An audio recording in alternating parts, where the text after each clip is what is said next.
Welcome back to Female Founder Stories, Women at the Top Told by a Teen. I'm Sia Kantari and I'm taking you behind the scenes of entrepreneurship, hearing about the grit, the setback, and the breakthroughs it takes to build something real, told in a way that makes you think, I could do that too. Really, you don't get opportunities unless you ask. My favorite quote, I used to be an ice hockey player, and famous ice hockey player is Wayne Gretzky, and he used to say, you miss 100% of the shots you never take. So definitely give it a try. What's the worst that's going to happen? Somebody says no. The hours of a job for an entrepreneur definitely aren't necessarily going to be better than they are if you're working at a big corporate. They're not always going to feel like work because you're doing your own ideas, your own things that you're passionate about. Marketing is a really big component of any business. You can have the most wonderful product in the world, but if nobody knows that it exists, then you're really going to struggle. What I didn't recognize was kind of the balance of your professional desires and looking after yourself. And I found that not only for myself, but with a lot of my colleagues, we suffered a bit with physical and mental health.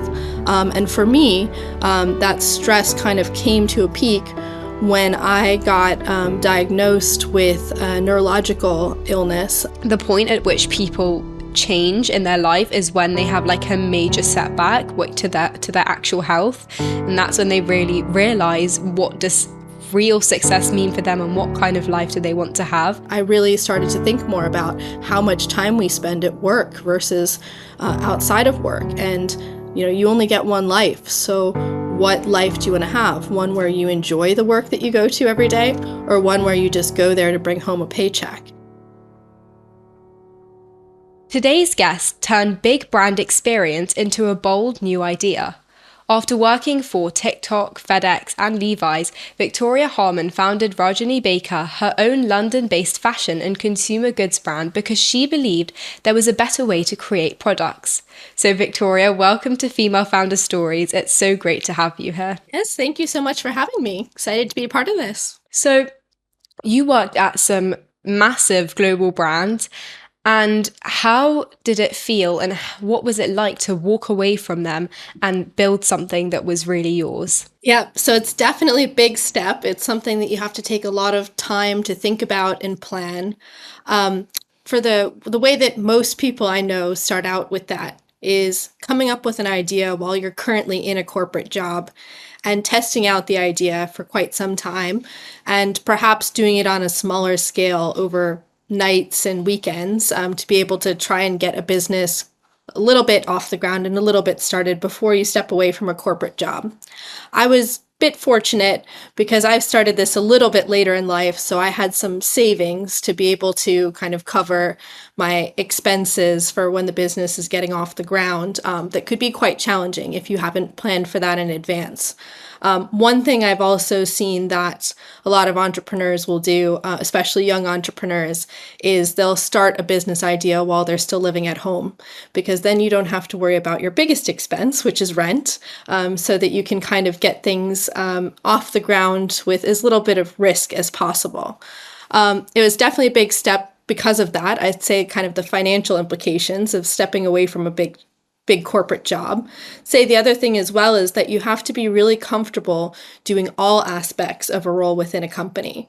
I was very fortunate because the roles that I did in my corporate jobs tended to be things that allowed me to work across a lot of different departments. So I had a lot of exposure to a lot of different types of jobs within a business. So it could be anything from marketing to website design to being able to identify new sales channels and everything in between. Whereas if you've done jobs before where you've just done one very specific role, it could be quite challenging to then take on something where you kind of have to do every role yourself. Yeah, and definitely I've heard so many founders talking about an entrepreneurial mindset, which is what I feel that you're kind of getting on here in terms of being able to do so many different things, balancing like your life and balancing all the different like setbacks and struggles that come with entrepreneurship, but having that entrepreneurial mindset really helps with that. One other question I have is, so where did you see like the gap, or what made you really want to create Rajani Baker? Because I was looking at some of the products and they look amazing. They're so like brightly colored and things like that. But what made you really want to start this, and where did the passion come from? Sure. It was really a combination of a lot of different things. So I've worked for a number of different big brands before. I also worked for TikTok Shop as well as for the UK government for the Department for International Trade. And I got to see throughout my career a lot of opportunities I had a lot of opportunities to support small businesses that were just getting started. And really, what was interesting to me was to see where they succeeded, where they had some roadblocks along the way, and be able to learn from all of them over a period of time. And I think, where I was able to identify different opportunities and gaps in the market was, really the opportunity I saw was working at a lot of these big retail brands that manufacture all around the world. Some of the most beautiful textiles, the most beautiful designs, and traditional craftsmanship was all the product that came from India. So much is still done by hand, and I really liked that really personal aspect that really brought a story to everything that was made. So I wanted to find a way to bring that to a more Western audience. There's a lot of products out there that are focused on kind of the ethnic wear category, but I wanted to find something that would not only be appealing to people of Indian heritage, but people kind of across the board. So what I've done is taken some of those more traditional methods of craftsmanship and worked with small Indian artisans, but applied them to designs that I've come up with that are a little bit more geared towards a Western audience. So it's an interesting blend of cultures that really pays an homage to all of the history and all of the stories behind the craftsmanship from India, while also kind of bringing it to a modern audience and bringing it to a Western audience.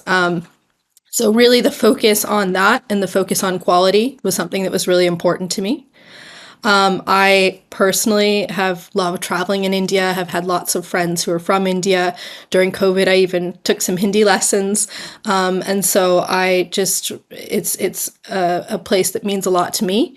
And so it's nice to be able to find a way to bridge the different cultures. And as you can probably tell from my accent, I'm American. And one thing that I love about a lot of the fashion brands in America, and I even spent a small amount of time, even though I'm from New York City, living in the South of America as well, is how much color there is in a lot of the fashion brands there, especially what people wear in the South. Like if you think about Florida summers and that kind of thing. And so I love that that's also kind of a cultural bridge between America and India. So I definitely have gone for a lot of color with the different collections that I've done as well. And I love to see when in the British market, people are getting excited about that as well and introducing new and different colors to their wardrobes all around the year. Yeah, I definitely think there's such a massive need for color in everyone's. Even I'm wearing blue and white, and like there's such standard colors. Everyone seems so much more muted nowadays. Like there's grays, blacks, and white and blue, and that's like the majority of the colors that you see people wearing. So, and it's also really amazing how you've bridged, like you said, all those different aspects of things that you're passionate about and things that are really personal to you. So where you come from and also places that you're really passionate about. Like for me, I love Italy. So I am Indian, like that's my heritage, but I absolutely love Italy, Italian food, going to Italy, the culture. And so I'm pursuing Italian as a language in my further studies. And I think to everyone listening to this, it's so amazing. Entrepreneurship is so amazing because you can take random things that you absolutely love and merge them together to form a business. And that's one of the really beautiful things I think about entrepreneurship, because there are so many different types of businesses that someone can create. You raised a really good point as well. This isn't the first time that I've done this with different interests that I had in my undergrad and all throughout school, I studied Spanish. And then I also picked up Portuguese, and I did a minor in my undergraduate degree in Latin American studies, and then went on to do a master's degree in Latin American studies as well. And from that, I had a lot of really interesting opportunities, one of which was to do a summer internship in Argentina at a legal and business consulting firm. So I was essentially doing a little bit of the kind of work I ended up doing further down the road of advising businesses, finding opportunities for new businesses, but I was doing it all in Spanish, which was such a wonderful opportunity. I can't think of a better way to immerse yourself in a language that you've studied throughout school, and to build confidence in your abilities when you're in a country where, at least back then, not so many people spoke English there. So you really were forced to practice the language. And I think that's the best way to just dive into it, and really challenge yourself. Yeah, I couldn't agree more. And talking about your studies now, so that's amazing. You studied so many languages at throughout your education, but also you said that you mentioned that you didn't go for an MBA right after university. So other than your time spent at those big corporate companies, which helped you gain experience to start a business, what other classes or tips that people gave you do you think really helped you to start a business? That's a very good question. So there's so many amazing resources that are out there. And obviously going in and pursuing an MBA as I did is a huge financial commitment. But there are lots of things you can do that don't cost that much money as well. I was very fortunate when I worked for the UK government that we had a learning and development kind of little grant that we had each year for each employee to be able to go out and be able to pursue different online classes and even in-person classes if you could find ones that were local. So I took a few classes through Harvard Business School online. Sounds very intimidating. There are no entry exams to be part of it. And you end up with a certificate in the end, and it's a lot less costly than being able to than going for an MBA. And I gained so much out of that. I was so well prepared for my MBA. Some of the classes even felt like I was repeating material from that. So to be honest, the real foundational skills, the core skills that I've used for my business are ones that I got through that course. They had one, I assume it's has the same name now, but it was called something like the Credential of Readiness. It's basically business essentials. And it taught you accounting, it taught you business analytics and economics, but all through case studies of small businesses. So it was really nice because you could really understand how you applied everything you learned to what you might want to do in the future. But outside of formal learning, I would say, setting up what we would call coffee chats, so 5 to 10 minute conversations, or probably more like 10 to 15 to be realistic, with different people in the industry. People always love talking about their experiences, and so there's so much that you can learn from different people. I think a lot of people are really open if you reach out to them over LinkedIn and other channels like that to be able to provide a little bit of insight in their journeys. And I definitely did a lot of that as well. And then just joining webinars, all kinds of webinars. There's endless webinars that you can join out there in the world. And there's so many where you can hear people talk about their experiences. A lot of people who work for large corporates will do a webinar just for an opportunity to be able to raise their own personal profile a little bit, because maybe they don't get that opportunity a lot, or a lot of recognition within a big company. And so it's really nice to actually go to those and hear from their personal experiences. And sometimes you learn a little bit about something that you might not have otherwise had access to because that large company has, subscriptions to a particular database or a particular news source or a particular software tool that you're interested in learning about. And that can be a great way, as well as free courses online at places like Coursera. Or if you sign up for LinkedIn Premium, you can get some free courses through that as well. So that's amazing. And also the resources that we're given, I think sometimes you just have to go and search for them. And to anyone listening to this who's really passionate about starting a business, there are so many doors that could just open for you if you take that first step. So like Victoria said, reaching out to someone, or even looking on LinkedIn or asking different people for things, that can really just boost everything and give yourself all these other opportunities to help you in the future. I should mention also, sorry, because I know I only talked about the business side, but for the creative side as well, I took a short course, they call them, at Central St. Martin's in London. And they also have courses specifically geared towards teenagers. So that's also Oh, something to okay. look as well if you're interested in anything creative or artistic, definitely on things more technical like textile design and printing. But I did pattern making for clothing, all kinds of things like that. So also a very good resource. And also, you've also offered work experience to teens. So there are a few questions on that. So, what would teens expect if they did do some work experience with you? And what other advice would you suggest to teens other than looking for work experience or joining webinars? Yeah, I think work experience can be very broad. So there are a lot of formal internships where you have to go through programs and they're over particular times. But there are also a lot of small businesses, if they're just getting started, they'd love any help that they can get.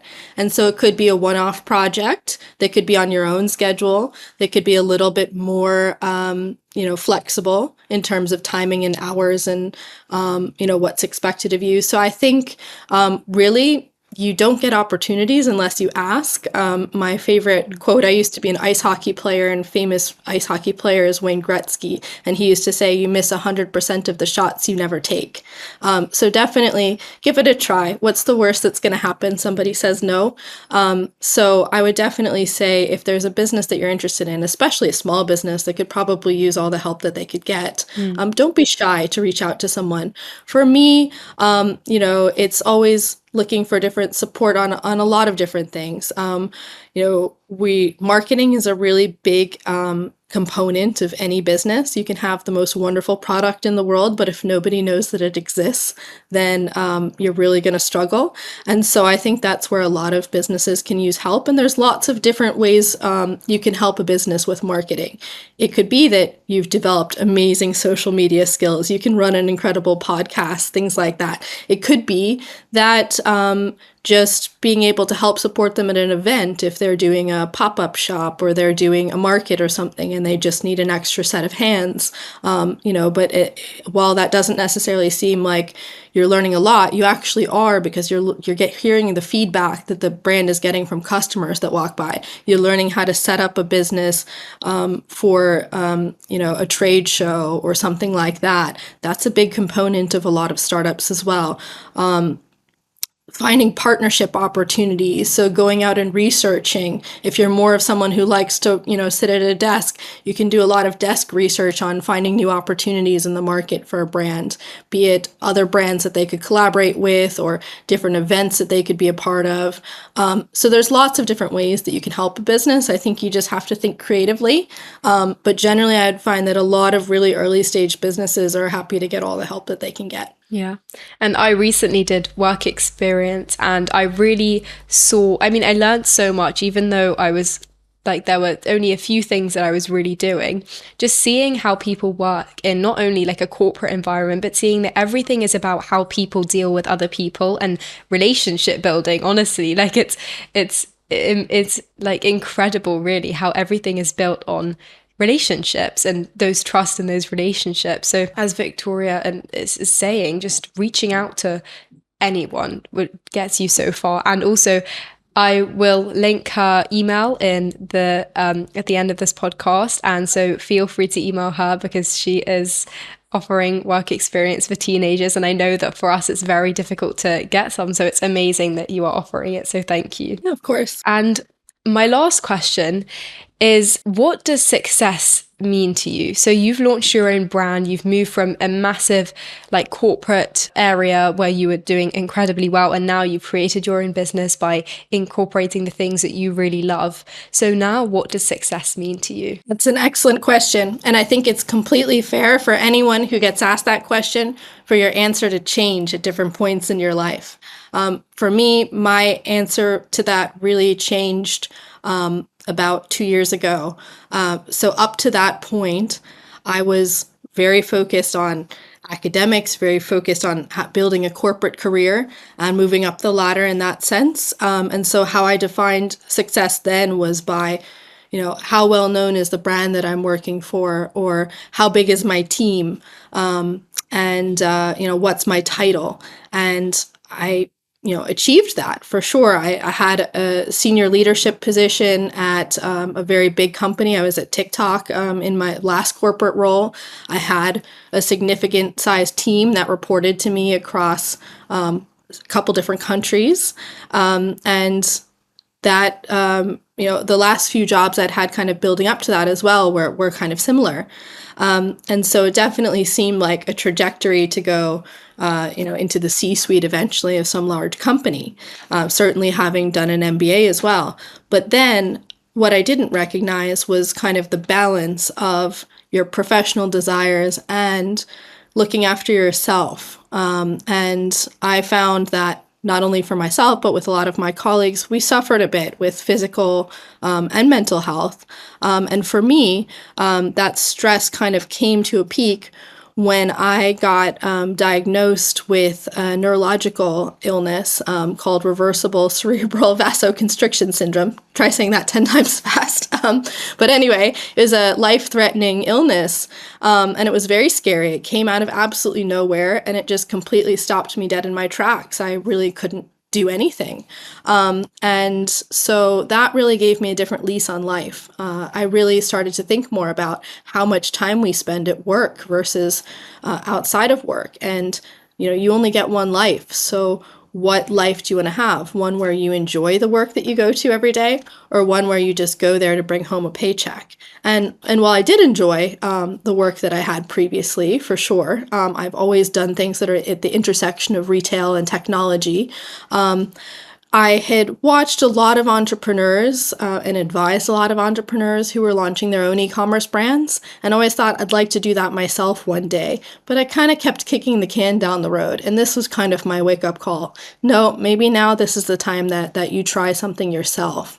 And while the hours of a job for an entrepreneur definitely aren't necessarily going to be better than they are if you're working at a big corporate, they're not always going to feel like work, because you're doing your own ideas, your own things that you're passionate about. And, when you make a change in the business, you're the person who directly benefits. So I think, it is something that's very meaningful. I wanted to create something that was meaningful, that was personal, something where I could have a little bit of flexibility in my schedule, because I was still dealing with my recovery and I needed to be able to attend doctor's appointments and different things. But I wanted to have something where, it could be sustainable. It could be something that it lives beyond me even, that could be a sustainable brand, but also something that had a feel-good factor to it. So back when I worked for UK government, there were a lot of small businesses that I worked with, and I got to see jobs created back in the UK because of the sales that we were able to open up for them in North America and different things like that, and really had a feel-good factor every day. And I wanted to get back to that. And so being able to work with these small artisans and be able to preserve a craft and be able to help with employment in India, and a lot of the entrepreneurs I work with are women as well over there, then that's something that really meant a lot to me. So I think that was another change as well, that was kind of a new way that I wanted to define success. Honestly, you are such an incredible woman. Not only you're supporting other women, but also you have really, it's not even that you are not working hard enough, you're working too hard, if anything.